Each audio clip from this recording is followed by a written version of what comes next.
guys, this is Tarot with Kittens, Weights, and Tarot, and today I'm doing a VR to my girl Lisa over at the Tarot Alchemist, and she created a tag called #WhatAreMyClairs. So I think I talked or spoke a little bit about my clairs in like other videos, and I do have a psychic series that I do, and I do need to make another video for that one. That's going to be all about the heart chakras. I think that's going to be a lot of fun.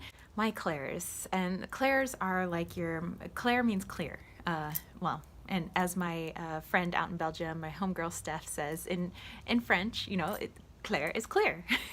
So it's clear something. So if you say you're claircognizant, you have clear knowing. You could have clear vision. You can have clear hearing. You can have clear smelling or tasting or touching or feeling, you know.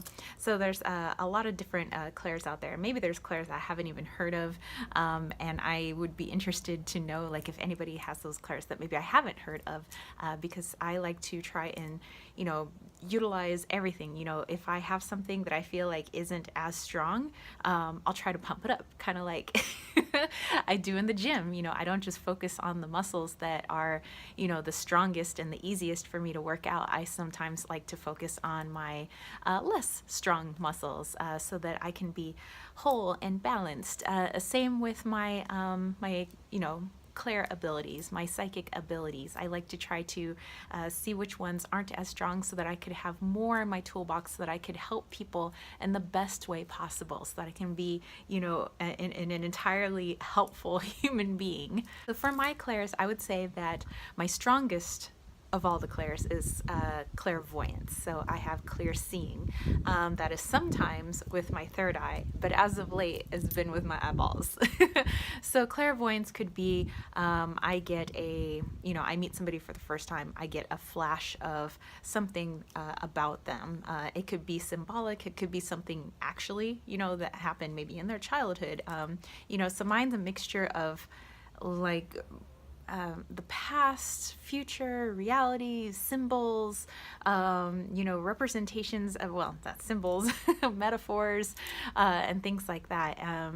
You know, so it's been up to me since I was a little kid to try and decipher like what all those things mean to me, all those symbols and flashes that I get. You know, am I seeing something that is literal, or am I seeing something metaphorical? This could be the same for spirit, because I've been, you know, connected to spirit since I was a kid, and I do want to put the caveat that I believe that everybody has some sort of clair something, because I believe that every animal and plant on this planet also, you know, has some sort of, you know, sensibility, you know, and it's been for the survival of species, whether it be plant or animal or Homo sapien, and so you know, I think that these are all very natural. Some people, these abilities come more natural than others. You know, just like some people, they've just got Olympic ability. Some people can work their tail ends off and they can do pretty good, but they may not make it to the Olympics. You know, so, you know, I say the same for clairs. Clairvoyance, you know, I have very strong clear vision, clear seeing. Again, just seeing things in my mind just kind of like pops up, or with my eyeballs, you know, I might see, you know, orbs. I might see actual physical spirit walking by. I would say the next strongest one that I have, it's kind of a tie between clairaudience and clairsentience. So clairaudience is clear hearing. I'm a very musical human being. You know, I have been since I was a kid. I come from a very musical family. My dad was like always singing around the house. My dad swore that he was James Brown. Well, he also swore that he was Bruce Lee, but you know, my dad, James Brown, Bruce Lee. But you know, I love singing songs. I listen to tons of music. I'm an opera singer. I've loved singing basically my whole life, so I am deeply connected to music.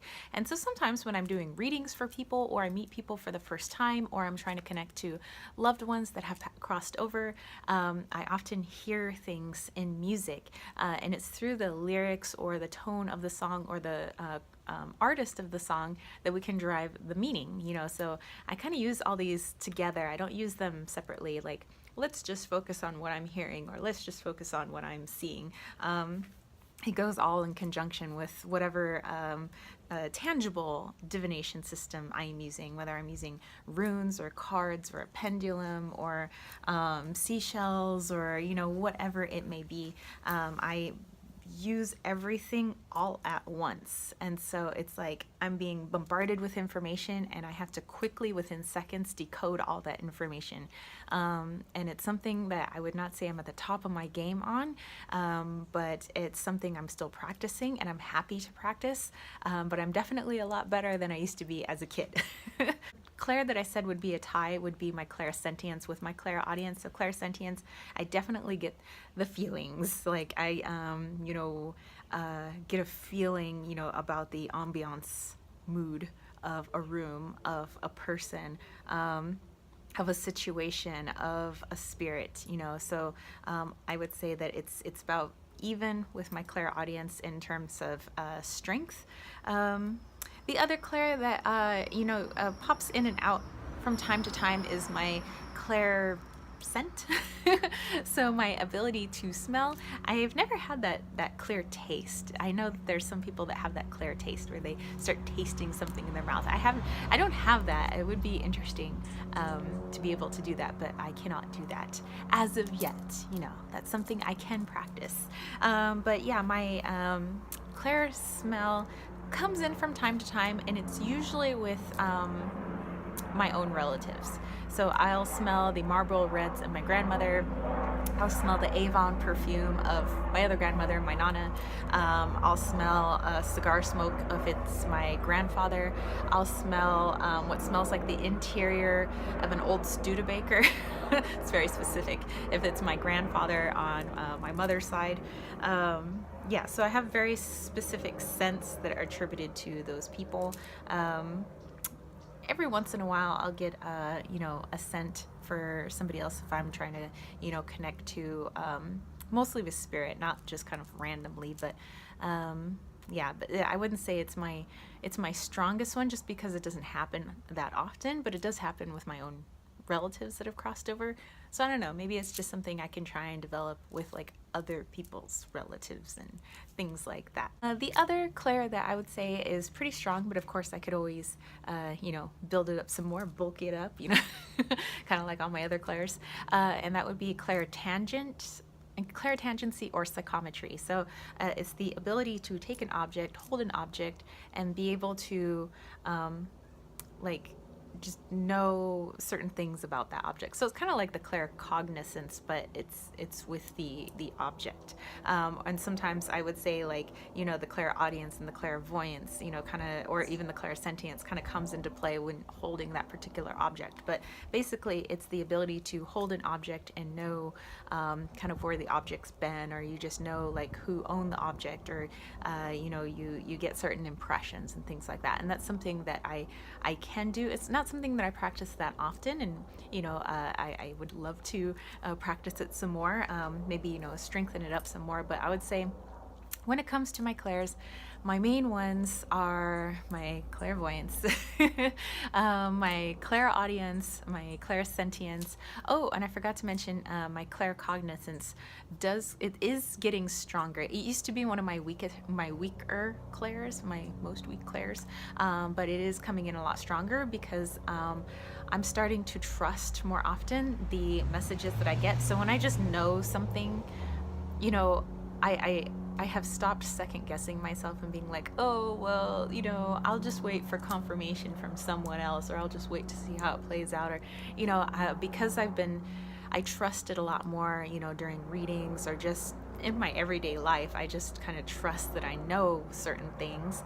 That has been getting a lot stronger. So I would say it's almost right up there with like my clairaudience, my clairsentience. So it's coming in. It's almost tied for second place.